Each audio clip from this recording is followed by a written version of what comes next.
I'm not going to do any responses. I'm not going to do any call outs or anything like that from people saying, joy to the world, Doctor Who has hemorrhaged viewers this Christmas, it's gone woke and gone... No, I'm not going to do any of that because obviously these folks are anti-empiricism. But we are going to actually break down the numbers for Doctor Who, Joy to the World, the Christmas special, which broadcast a couple of weeks ago. And now we officially have the 7-day BARB figures. We do have the top 10 for Christmas Day for the 7 days from Ratings UK, the Twitter account here.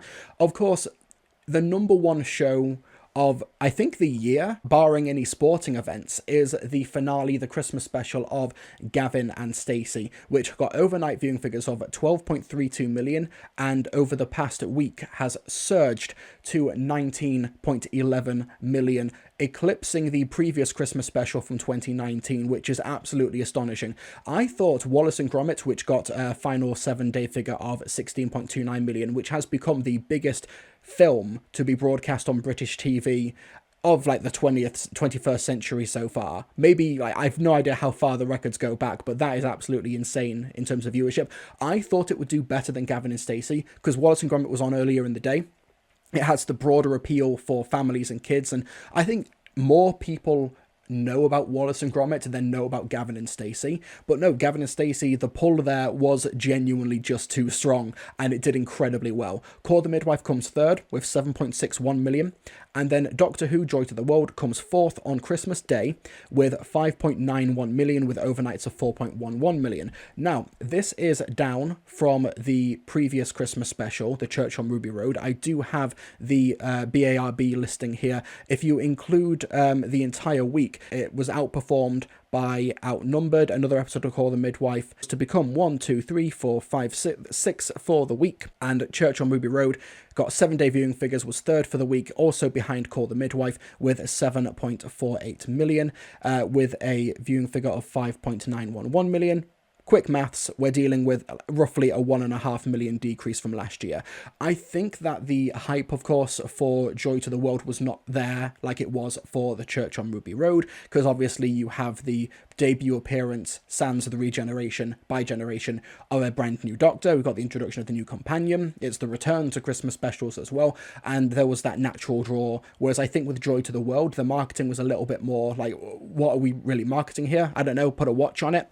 But I think that the reason Doctor Who did perform fourth for the day, which, considering the competition, is kind of the ranking that I expected of it, for the overnight figures at least, when it comes to the competition around it, Gavin and Stacey, Wallace and Gromit, Call the Midwife, the EastEnders where a character was going to get killed off as well, I don't follow it, and also Strictly Come Dancing.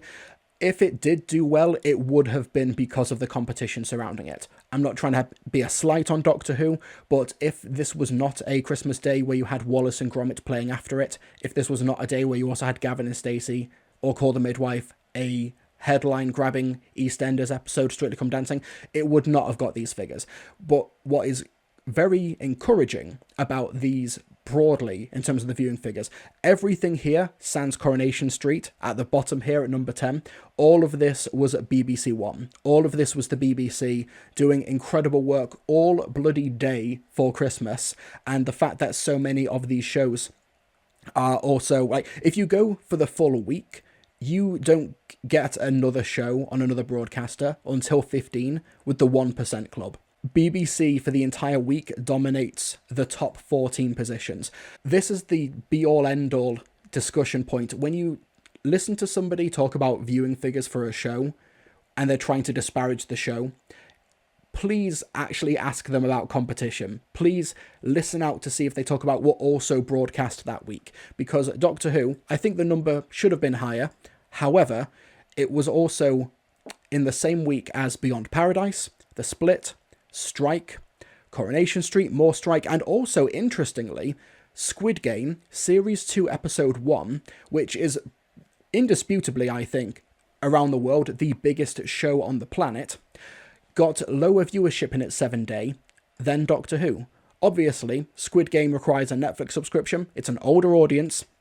However, an older audience did not necessarily deter, fans of Gavin and Stacey, or, fans of Call the Midwife. Squid Game Series 2 Episode 1, 4.2 million 7-day figures, behind Doctor Who's 5.9 million. Obviously, it's slightly apples and oranges comparing a Doctor Who Christmas special to the second series debut episode. You know, how many episodes in Squid Game Series 2? 7 or 8? So yeah, I think that's encouraging when you look at the competition of big genre programming surrounding Doctor Who.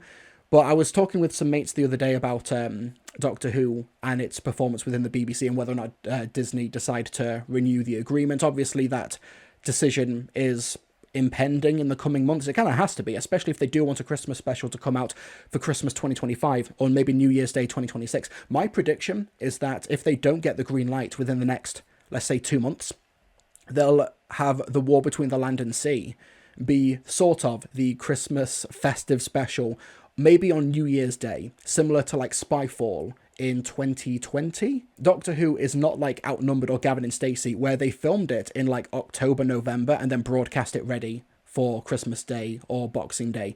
No, Doctor Who needs a lot more post-production work, so they need at least, let's say, 7 months in order to get that Christmas special out. So we need that decision kind of sharpish. And if they don't get one, I assume maybe The War Between the Land and Sea will be my best guess.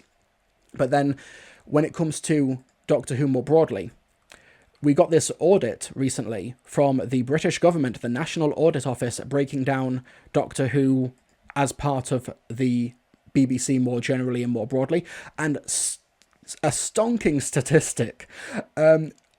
Okay, so in 2023, the NAO's work led to a positive financial impact through reduced cost, improved service delivery, or other benefits to citizens. Of the 1.59 billion, this represents around £17 for every pound of our net expenditure. It's pretty good. It's almost as if you invest in stuff. It's a net good. Take note, BBC. Take note, Culture Secretary.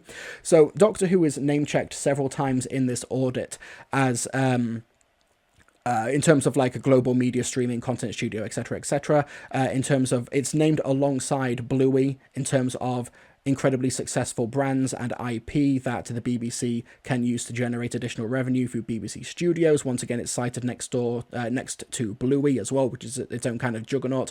It's alongside EastEnders, Dancing with the Stars, etc. It's a positive case study cited here as a co-production when it comes to Disney Plus and Bad Wolf. We also have here BBC Studios' most profitable programs by intellectual property IP ownership in 2023-2024. Doctor Who is here alongside EastEnders, Casualty, Silent Witness, Strictly Come Dancing, Planet Earth, as well as just broadly game show formats, scripted drama series, lifestyle formats. Depressingly, BBC Studios only has one show that it actually develops in-house be part of this, and that's the softer drama series, this Blue Bubble here. The rest of it is kind of outsourced to other production companies, which is not very good in terms of the BBC Studios business acumen. However, Doctor Who easily, head and shoulders, eclipses shows like EastEnders, Casualty, Silent Witness, because it has so many licensing deals. It does the Big Finish audio dramas, it goes on tour, it does the proms, it does live shows, it does action figures, it does constant books. Like, there are so many Doctor Who books being released like every quarter, it's genuinely difficult to keep up. Like, they've even recently had those new ones where different doctors meet different historical figures. The 10th Doctor meets Charles Darwin, 13th Doctor meets Frida Kahlo, etc., etc. They're even doing like new like horror ones where I think it's the 9th Doctor meeting Mary Shelley for Frankenstein. They're doing stuff like this all of the bloody time. Whether or not Disney decides to pick up the slack, I think Doctor Who's future is kind of assured. But I was talking to some mates about this the other day. I think that if the BBC was able to make a genre show that had comparable audience size to Doctor Who, Doctor Who's days would definitely be numbered then. There's nothing that the BBC is creating itself as a public service broadcaster that rivals Doctor Who in terms of its specific genre, in terms of its audience reach, like family-friendly genre programming. It's a sci-fi show with a historical bent as well. As the moment the BBC gets a equally repeatable format, I think Doctor Who's days are numbered. But because the BBC is kind of being strangled at the moment through funding and budget cuts, that's not going to be happening anytime soon. I think Doctor Who will continue on. I've talked about this before. The big commercial pillars, sans Bluey, for the BBC is Doctor Who, Strictly Come Dancing, and Top Gear. Two of those are pretty tenuous right now, especially Top Gear. Doctor Who is the third constant pillar that's still holding strong. The BBC are completely going to keep running with it. And the fact that it's still outperforming its big genre competitors, such as Squid Game, is promising, but we'll have to see how this goes in terms of like the near future of the show. It's coming back later on in the next few months. We got the Series 2 trailer. But when it comes to the show's actual pop culture impact, it was understandably massively overshadowed by Gavin and Stacey and Wallace and Gromit. And I hope that the Gavin and Stacey success kind of like lights a fire under the BBC in regards to investing in low budget sitcoms or smaller shows. Like, it's great that they are doing frequent big crime dramas and high-end TV drama, like, you know, like Strike, like Silent Witness, etc., etc. But Gavin and Stacey started off in, 2007? With 500,000 viewers on BBC Three. And now it's ending its run, all these years later, with nearly 20 million people watching on Christmas Day. Obviously, not every sitcom is going to have that sort of staying power. Not every sitcom is going to have that audience pull, that captive audience. If you make it, people will come. If you promote it, people will come. If you invest the correct talent in it, people will come. Obviously, they sometimes do this with shows like Almost Not Normal, like shows such as Here We Go, which is one of the best comedies I think the BBC has done for the past couple of years. There's also Ghosts as well, which has come to an end recently. But yeah, back in the 1970s and 1980s, you could like throw a stone in like BBC Television Centre in London and you'd hit like an iconic drama, like a comedy performer, or like somebody involved in like one of the biggest sitcoms ever, like Fawlty Towers, Blackadder, except like Only Fools and Horses. The list goes on. I could go on for hours with these lists. And now that's just not really the case anymore. And I think they're so invested in shows which can be sold internationally. Gavin and Stacey is not a show that you're going to sell internationally.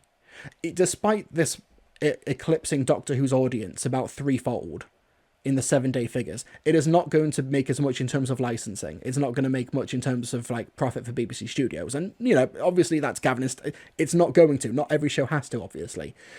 But I think that they really should be aware that they should be investing in stuff like this as well.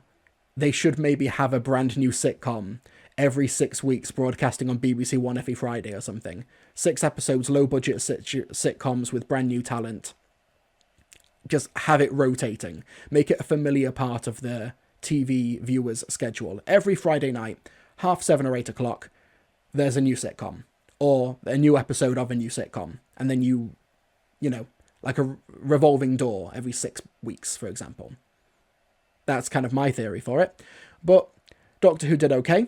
Massively overshadowed by Wallace and Gromit. Not just in viewing figures, but in terms of discourse as well.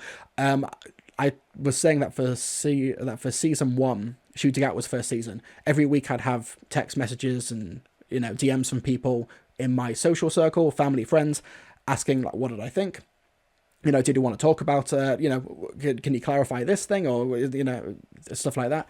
And after Joy to the World, I didn't get a single message, which, you know, and you go on social media, Facebook, Instagram, my personal ones, where it's just family and friends, and, like, no one's talking about Doctor Who. Everyone's talking about Gavin and Stacey, everyone's talking about Wallace and Gromit. Doctor Who understandably got lost in the shuffle this year, and that is completely fine, but I think they really do need to up their game for future Christmas specials. I understand them not pumping so much in the marketing, because Doctor Who is sort of like a reliable audience year in, year out, that's fine. And they really, really wanted to promote Gavin and Stacey and Wallace and Gromit.